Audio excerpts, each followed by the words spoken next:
Hola a todos, hola a todas, hola a todes. Bienvenidos a este podcast maravilloso llamado El Orgullo de Ser Tú Misme.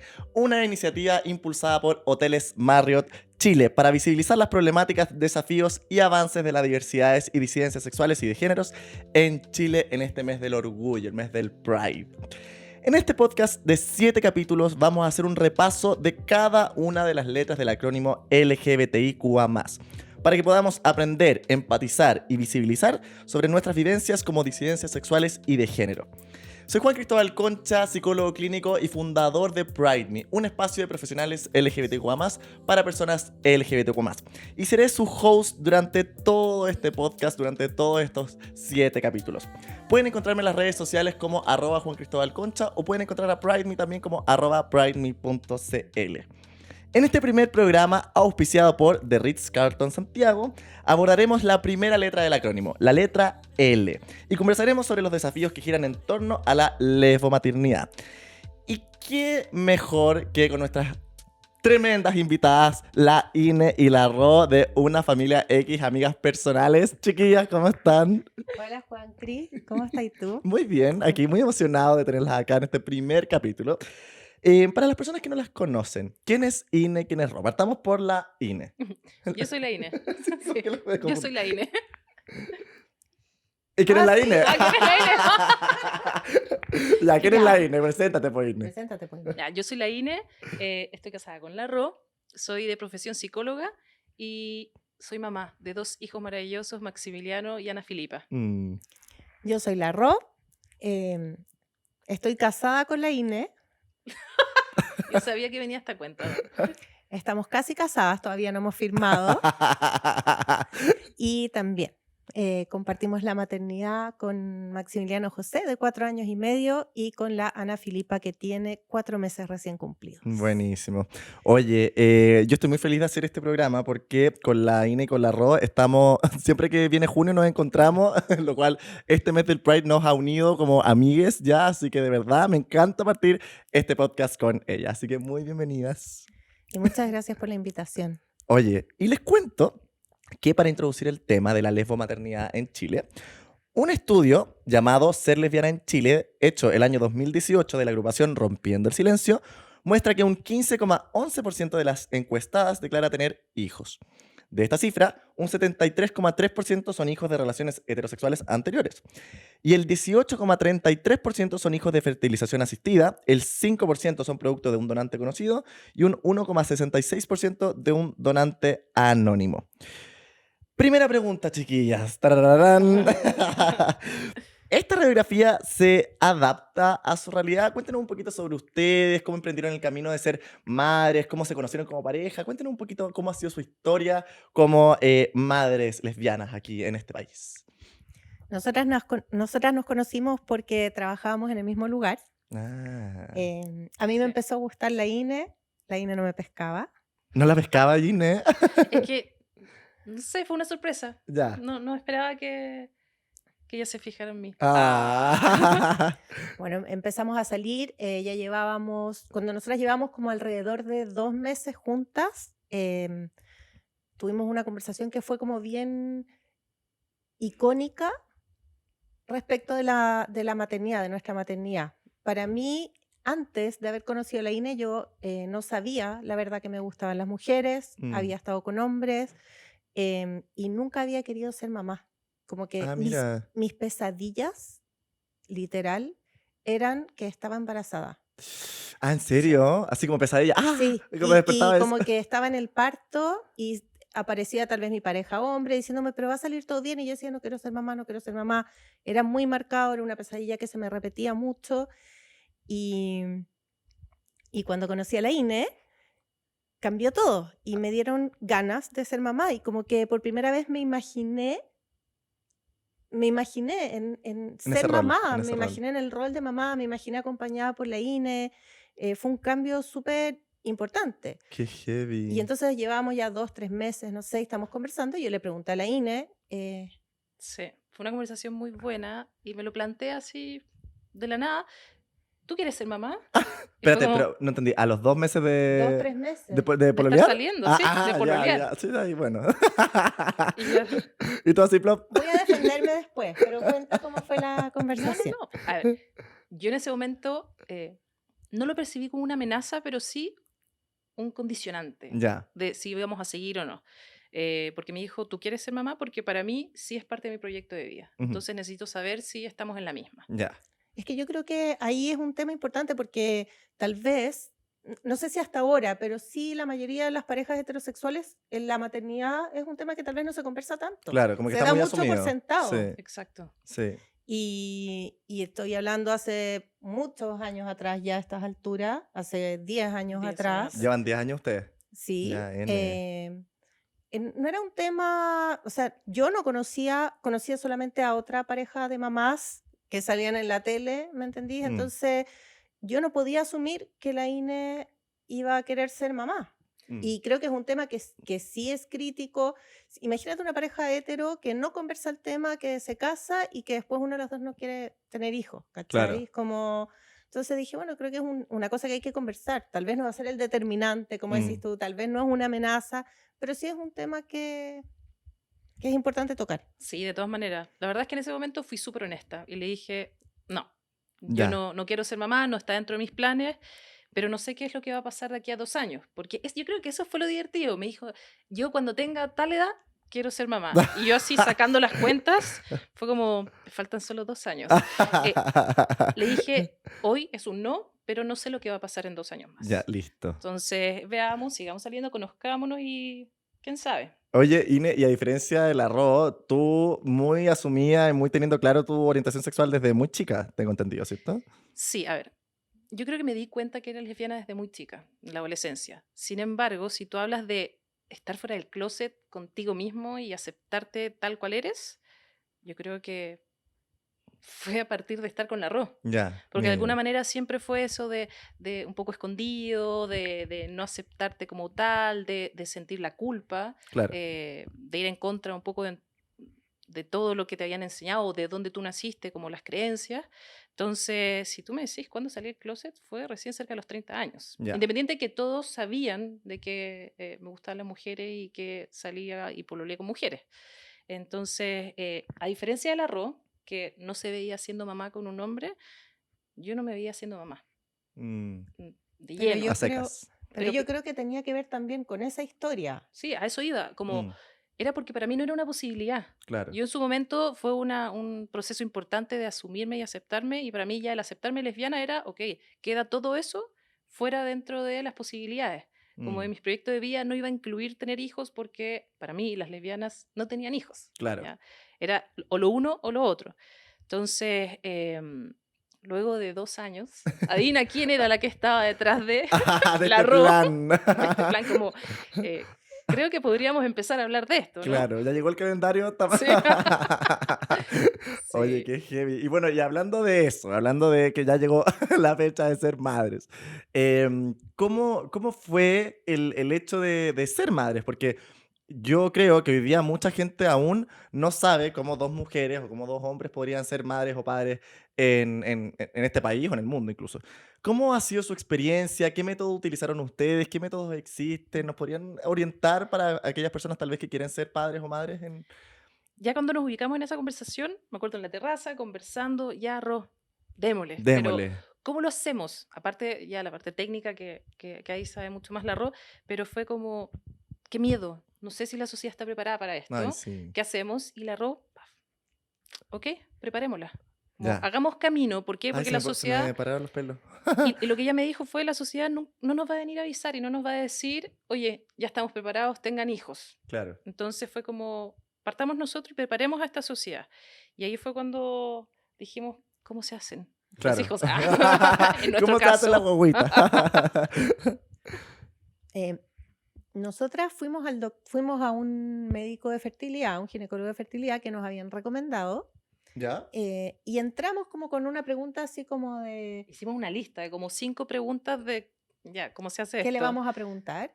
Y salimos con 100 preguntas más porque Yo creo que dentro de toda la conversación, el médico fue un 7, estuvo 1 hora explicándonos todas las alternativas que teníamos. Y ahí, perdón, ¿se arriesgaron con cualquier médico o No. trataron de buscar? Ya, sí. No, ahí yo estaba conversando, estaba en una reunión de trabajo, de hecho, con un conocido, y justo él me preguntó, bueno, ¿y ustedes quieren ser mamá? Le dije, sí, de hecho estamos pensando, buscando como con qué médico atendernos, y él nos recomendó a nuestro médico. Él es hetero, Ya. pero él ya conocía al médico y sabía cuál era el estilo, y la verdad es que es un gran aliado de la comunidad. Ya, bacán. Pero sí, ese es un tema importante, También es porque un tema. imagínate llegar a un médico a ciegas y sentarte ahí y que diga que quieren ser mamás ustedes. O Claro. sea, sentirse juzgada encima de eso. Mm. Y en ese sentido ha evolucionado muchísimo. O sea, hoy tú ves clínicas de fertilidad haciendo publicidad abiertamente hacia la comunidad LGBT, Mm. sobre todo mujeres, de los tratamientos de fertilidad que hay disponibles y Buenísimo. ya no es tanto tema. Pero en ese momento, 5 o 6 años atrás, no teníamos idea de dónde ir. Ay, sí, qué heavy. Yo creo que lo primero la pregunta que nos hizo explotar la cabeza fue cuando el doc nos preguntó, bueno, entonces, ¿los óvulos de quién vamos a usar y quién se va a embarazar? Y ahí fue... ¿Y no lo tenían conversado? Es que no sabíamos No que sa- se podía, así como, bueno, una Eran se las embaraza y películas. la otra el óvulo. Claro. Como... Era como en las películas, las series, así como The L Word, así a lo lejos, y fue, wow, ¿qué hacemos? Claro. Y lo interesante, yo creo que en esa época, hace 6 años, 5 años, no existía el matrimonio igualitario y no existía la ley de filiación. Es Mm. decir, solo la que se embarazara iba a ser mamá frente a la ley. Claro. Y por mucho que nuestras familias nos aceptaban, nos veían, digamos, como una pareja, no tenían ningún problema con nosotras, No sabíamos cómo iban a reaccionar al hecho de que fuéramos mamás. Mm. porque es Mm. como un nuevo hito. O sea, Claro. es como que en general uno es como, puedes ser lesbiana, pero no salir del closet. Puedes salir del closet, pero no casarte. Puedes casarte, Siempre pero con no... un pero, siempre hay un pero Sí, detrás. entonces dijimos, bueno, ¿qué vamos a hacer? Como la verdad es que nos pasamos mucho rollo, fue como, bueno, ¿a qué familia le importa más que ver embarazada para reconocer? Y en algún momento dijimos, ¿sabes qué? No tenemos que estar preguntándonos esto. Claro. Nosotras estamos construyendo nuestra familia. Mm. Si ojalá nuestras familias de origen Se sumen, se y sean sumen parte. y estén a bordo de nuestro proyecto y ojalá sean los mejores abuelos y abuelas y tíos y tías y la gran Mm. familia, pero si no es así, para nosotras nuestra prioridad es nuestra familia. Claro. Entonces, no podemos detenernos ahí. Y en cuanto a la parte legal, dijimos, bueno, hagamos el método ROPA. El método ROPA es el acrónimo de recepción de ovocitos de la pareja. ¿Ya? Que es justamente lo que el médico nos había propuesto y usamos tus óvulos, los óvulos de Claro. la INE, los fertilizamos con semen de un donante, de un banco donante, Ajá. y el embrión que obtuvimos lo llevé yo y yo estuve embarazada de Max. De Max. ¿Y utilizaron el mismo Don- método con Ana Filipa? No. No, ¿Otro? Es que fue Ah. distinto, pues, porque en ese momento, ¿por qué elegimos el método ROPA? Más allá de la parte romántica de una participar. parte linda de ambas involucrarse.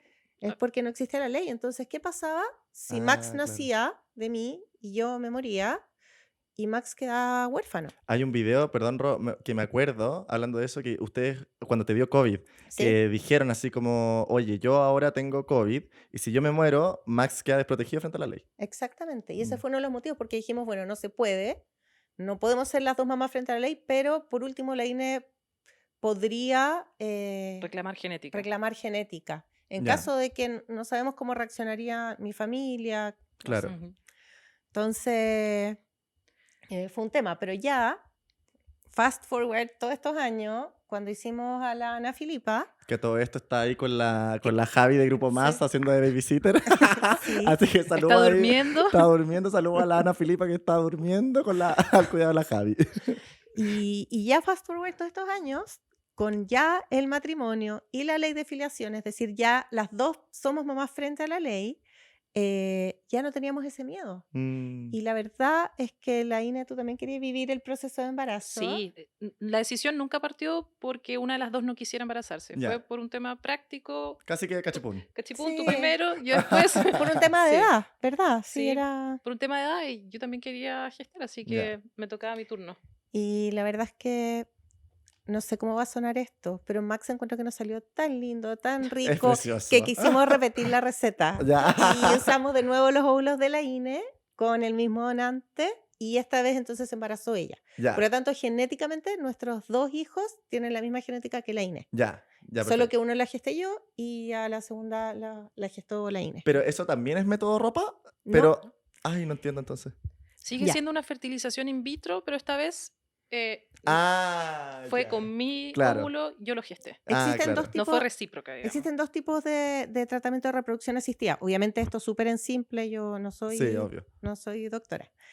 Pero existen los de baja complejidad y los de alta complejidad. Los de baja complejidad son una inseminación, es decir, el médico va haciéndole seguimiento a tu ciclo y al momento que vas a ovular, Mm, ponen una muestra del donante directo, ya sea en el útero o en el cuello del útero, donde el médico decía, digamos, y se espera a ver si estos espermios se encuentran con el óvulo de la mujer y lo fertilizan y se crea una nueva vida. perfecto. Y los de alta complejidad se estimula hormonalmente a la mujer para que en vez de producir uno o dos óvulos, que es lo que podría ocurrir en un ciclo normal, produzca muchos óvulos.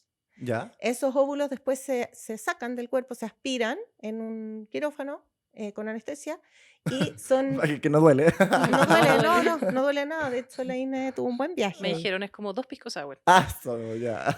Se aspiran y esos óvulos se fertilizan con los espermios del donante y los que en el fondo los que logran crear un embrión, los que llegan al día 5 y hay varios temas así como bien técnicos, después tú tienes como 1, 2, 3, 4 embriones, uno ya tiene más embriones, no solo como el azar de que se encuentren en el Ah, útero, perfecto, claro. los tienes en el laboratorio, por eso se llama in vitro, porque se hace como en un vidrio, en un laboratorio. Ah, mira. ¿Cachai? Entonces te quedan ahí cierta cantidad de embriones y ese embrión, si es que es una fertilización in vitro tradicional, digamos, se devuelve a la mujer que puso los óvulos. Ya. Y si es que es un método ropa o una fertilización in vitro recíproca, se pone en el útero de la pareja y ahí se espera para ver si es que ese embrión se afirma en el útero, que obviamente antes se prepara y todo como para gestar. Me encanta. Oye, el arroz seca. Sí, por eso te dije, Se- ella se maneja muy bien. Sí, no, seca, se pasa, se peina.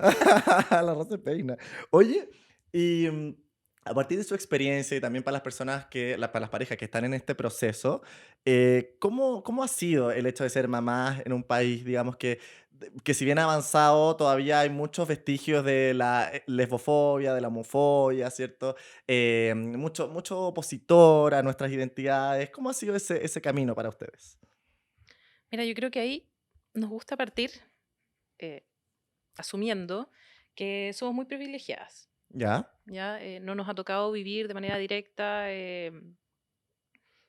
temas de discriminación de manera directa, digamos. Claro. Pero creo que ha habido una evolución importante desde que comenzamos nosotras este camino de la maternidad al día de hoy. Ujú. Desde la visibilización, el cómo se habla del tema, eh, el hecho de que exista ahora también una ley de matrimonio civil que nos reconozca como familia, de alguna manera también va empujando para que los cambios sociales se den. Claro. Eh, O sea, al creo final que- el hecho de que exista una ley, si bien hay un cambio de papel, no necesariamente de cultura, igual está demostrado que el hecho de tener ley genera genera que las personas de la comunidad LGBTQIA+, se sientan más felices en el territorio, porque en el fondo es como, no sé si a nivel cultural, pero por lo menos en lo legal tengo los mismos derechos que mis padres heterosexuales. Y eso por supuesto que genera mayor empoderamiento, mayor orgullo, y por ende eso impacta también en la cultura, al final. Es importante lo que decís porque efectivamente había un cambio de la ley y hay como un cambio cultural que no siempre va a la par con la ley, Mm, como que algunas veces va más adelante y claro. otras más atrás. Yo creo que para nosotras algo que cambió mucho es que antes nosotras andábamos de la mano en cualquier parte. Ah, mira. sí.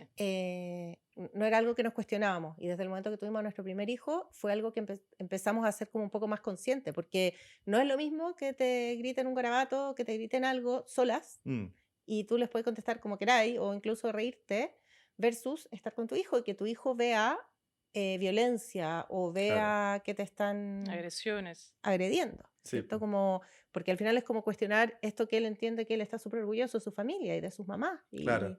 Y entonces sí es algo que nos empezamos a cuestionar. Y Y creo que lo pensamos incluso antes de lograr tener a Maximiliano con nosotras, fue qué implicaba para Mm, nosotras como pareja. Y tomamos una decisión súper importante que fue el decir, ok, ser mamás hoy significa salir del closet todos los días. sí, po. ¿Ya? Significa que si yo quiero que mi hijo se sienta orgulloso de ser quien es, de sus orígenes, de su familia, tiene que partir por ver en nosotras que nos sentimos orgullosas. Mm, Entonces eso implica en el día a día cosas cotidianas muy chistosas, como cuando te preguntan quién es la mamá, decir las dos, y claro. ver la cara de la otra persona. tal cual, como hay de todo tipo de reacciones, para que de alguna manera él también lo vaya incorporando y se Mm, sienta efectivamente orgulloso de ser quien es. claro. Yo creo que también hay mucho miedo, o sea, no sé si miedo, yo creo que la palabra es resistencia en torno a esos temas, ¿cierto? Al tema de como, oye, y si pierde la figura paterna, ¿cierto? O qué va a pasar para el Día del Padre en el colegio, a quién le va a dar el dibujo o el regalo, lo que sea. ¿Qué responden ustedes frente a eso?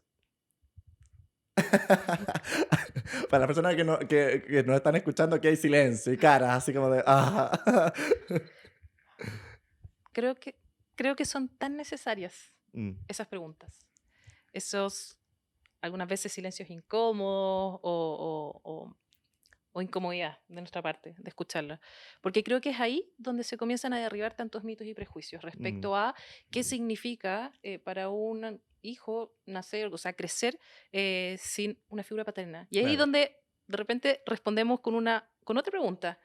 ¿Qué es la figura ¿Qué paterna? significa eso? ¿Qué significa? Mm, ¿Cuál es el rol de un padre en la vida de un hijo? mm. ¿Ya? ¿Es algo que va amarrado directamente a un género en particular o es algo que es transversal, como espero que mi hijo tenga amor, contención, cariño, que se cubran sus necesidades básicas? Y Claro. que eso nosotros estamos convencidas que va mucho más allá Del género. del género. Mm, mm. Sí, porque yo también creo que al final ahí nos metemos en un tema que es en la temática de los roles de género, ¿cierto? De asumir actitudes, juegos, actividades, roles, etcétera, en función del género con el cual te identificas. Y yo creo que el hecho de la figura paterna se asocia mucho a que el hombre tiene que ser aquel que pone las reglas, las normas, la disciplina, ¿cierto? Cuando en realidad eso no necesariamente, o sea, la disciplina es sumamente necesaria en la infancia, entendiendo disciplina, por supuesto, la postura de límites, de normas, no de castigos. Y eso lo puede usar cualquier persona independientemente de su género. El tema es que estamos tan sesgados y centrados en el hecho de lo que nosotros tenemos que hacer en función del género que se nos asigna, que al final ahí caen esos prejuicios, pues, y esas preguntas que les hacen de qué hacemos si falta un padre, o en el caso de dos padres, qué hacemos si falta una madre, quién le va a dar esa contención, ese cuidado, ese cariño. Bueno, dos padres pueden hacerlo, así como dos madres también pueden poner la disciplina, ¿cierto? Y todo el tema de cómo un niño, niña aprende sobre límites, ¿cierto? ¿Sabéis qué, Juan Cri? Yo creo que nos falta a todos Mm, cuestionarnos un poco más de dónde vienen nuestras creencias, de dónde vienen nuestras definiciones, las definiciones mentales que mm, tenemos, porque yo creo que ahí está como el tema de qué es lo que yo espero de un papá o qué es lo que espero de una mamá, em, el cuestionarnos más, sí, no sé cómo explicarlo, como, porque, pucha, es que no quiero ser como peleadora, pues, pero como el cuestionarnos por qué, por ejemplo, y lo voy a llevar a algo como un poco tal vez alejado, pero por qué en los uniformes las mujeres tienen que usar falda y los hombres tienen que usar pantalones mm, y, y lo raro es que las mujeres sí pueden usar pantalones, pero los hombres no no pueden pueden usar usar falda. exacto. Entonces, como preguntarnos, ¿por qué tengo esa creencia? Mm, Sin enjuiciarnos a nosotros mismos, sin decir lo que pasa es que si yo reconozco que en verdad a mí lo que me molesta es otra cosa, entonces, ¿cachai? claro. Como, Ahí estaba contando antes de que, que hiciéramos el capítulo que ya te están empezando a preguntar si les vaya a poner aritos a la Ana Filipa, por sí, ejemplo. no le vamos a poner aros por distintos motivos, pero hace mucho tiempo, de hecho, leímos justamente un artículo que hablaba de cómo a las mujeres se les diferenciaba de los hombres, como que el hombre era el estándar y a las mujeres se les diferenciaba. Como el hombre usa el pelo corto y a la mujer se le deja crecer. Claro, El hombre no usa aro y a la mujer se le pone para diferenciarla del hombre. claro. Y como que todas esas cosas nos hicieron como preguntarnos como en realidad le estamos poniendo, o sea, ¿qué me dirías tú si yo maquillo a mi guagua? Porque le estoy Claro. poniendo una joya. Sí. Recién nací, le estoy poniendo una joya. Entonces, a mí no me hacía sentido. A la Ine Tampoco. No, en tampoco. absoluto. Fue una conversación como que nos miramos y se empezó y terminó la conversación. Claro. Pero sí sabíamos que nos iban a llover las críticas. Sobre todo por ser dos mamás lesbianas. Yo creo que tal vez si hubiera sido un papá y una mamá, no los hubieran criticado tanto por no poner los aros, porque como que se espera de nosotras como si nosotras estuviéramos haciendo ciertas declaraciones. Con sus hijos. Claro, con Claro. nuestros hijos, y no es así. Estamos Mm. siendo mamás con Claro. nuestros hijos, Ay. ¿cachai? Sí, pues. Claro, eso como de están casi que imponiéndoles esa ideología de género de la que tanto hablan y en realidad yo ahí quiero, perdón, pero me voy a agarrar de este espacio para hablar de eso, de cómo la gente que habla sobre la ideología de género, que nos están imponiendo sus creencias, entre comillas, al final, si se fijan, todo igual, el género está presente. O sea, las personas que dicen cómo no le vas a poner aros a tu hija, en el fondo es para diferenciar que es hija. Entonces a la gente efectivamente le importa el género. El tema es que, claro, les importa en la medida que siga los estándares que ellos piensan de cómo tiene que ser la vida, ¿cierto? Pero cuando salen o se muestran otro tipo de familias como las de ustedes, o familias en las que existe una madre o un padre, o en que la abuela cría o lo que sea, ahí la gente dice como en realidad, o sea, la gente que es consciente, ojo, pero la gente que es consciente puede empezar a cuestionarse y decir, en realidad existen millones de estilos y formas de ser padres, madres, o padres solteros o madres solteras, ¿cierto? Entonces, creo que ahí es importante que nos empecemos a cuestionar cómo los roles de género, cómo la heteronormatividad y cómo todo lo que se nos ha impuesto queda bien hondo, cala bien hondo en todos, y ahí hace que pucha, que caigamos en estas discriminaciones al final, que no deberían ser, porque al final es la vida de cada familia al final.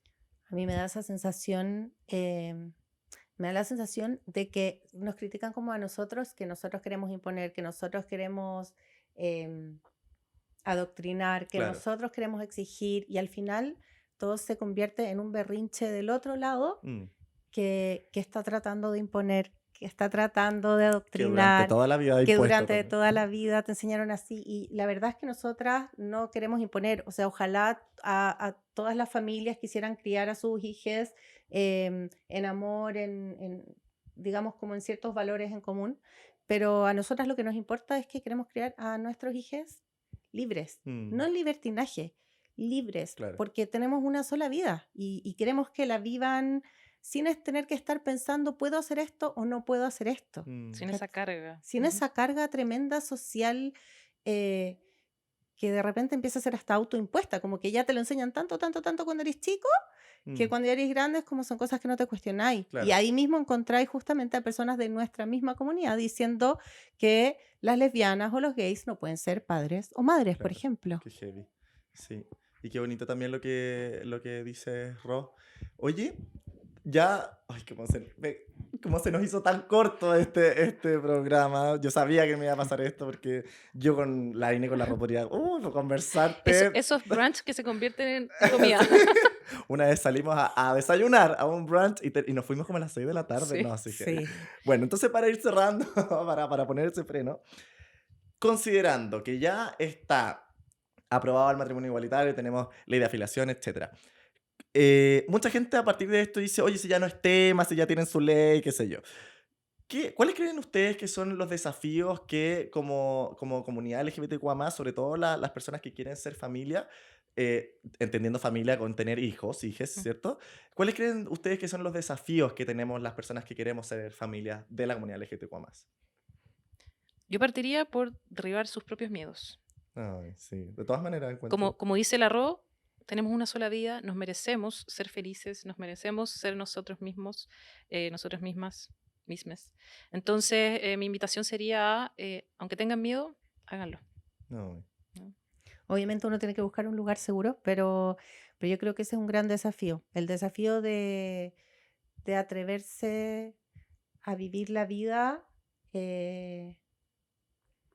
Y sentirnos merecedores. Eso, eso es lo Mm, primero. Yo creo como que mm, saber que puede que tengáis todas las dificultades en el camino.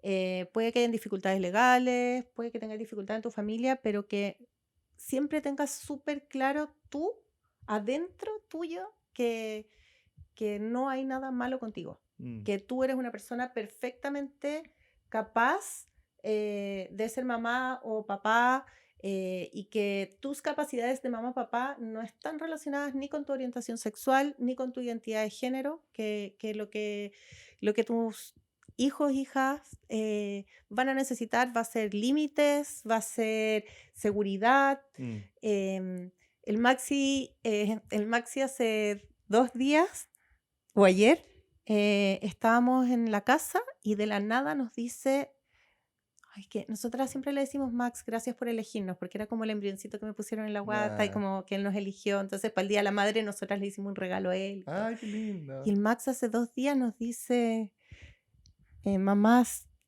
¿saben por qué las elegí? Fue así, ¿no? Sí. Yo las elegí porque las amo. Y, y yo elegí tener 2 mamás y amo tener 2 mamás. Y nosotros era como, No, y él lo tiene tan normalizado que decía, hay otros niños que eligen tener un papá y una mamá, o solo una mamá, solo un papá, pero yo Mm. elegí tener 2 mamás. Y ahí fue como, ¿la Ro? No, es o que sea, estamos todos llorando Es, acá. es que, Juanpi, nosotras nunca le hemos dicho, o sea, para que no se vayan a imaginar tampoco que es como todos los días él llega al colegio y nosotros le decimos, ¿tú tienes 2 mamás? Mm, No, o mm, sea, nosotros tenemos grupos de amigos y familias como con hijes, sin hijes, mm. 2 papás, qué sé yo, hetero, eh, y él solo, o sea, él ve en los libros que a veces leemos y que hay distintos tipos de familia y dice, esta es como mi familia, o esta es como la familia del Cleme, Entiende o esta es perfecto que como son la familia, distintos. claro, de la Clarita. Y fue tan natural, las elegí porque las amo tener 2 mamás. Mm. Como que la Ine tuvo que ir salir jugando mientras yo me secaba las lágrimas. Pero junto con eso es no tener miedo y por otro lado, invertir en eso, Mm. en desarrollar en nuestros hijos esa autoestima, esa capacidad de amarse y de saberse valiosos, independiente de que cuando salgan a la sociedad se van a dar cuenta que hay una diversidad muy amplia y ellos son parte de la misma.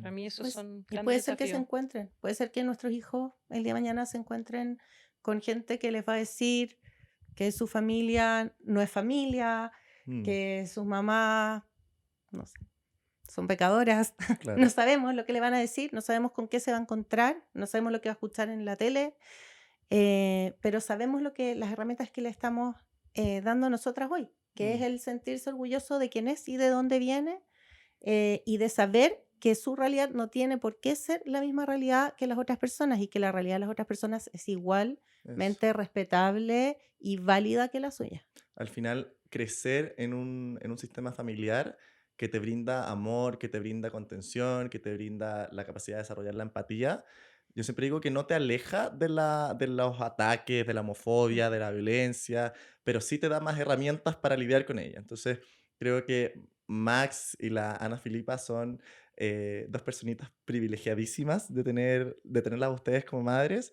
Creo que este capítulo fue ya como hermoso, hermoso, hermoso, hermoso. Y siento que empezar el podcast con las historias que ustedes tienen, de verdad habla de lo que es el amor, que finalmente es lo que nosotros como comunidad LGBTQ+ siempre decimos. Amor es amor, podemos identificarnos como merecemos identificarnos, como ser quienes somos. Entonces, de verdad, quiero agradecerles de todo corazón su presencia, su apertura, su amistad. Y me encanta también tenerlas en mi vida. Y nada, agradecer que estén, agradecer tener una INE y una RO en las redes sociales y en el universo.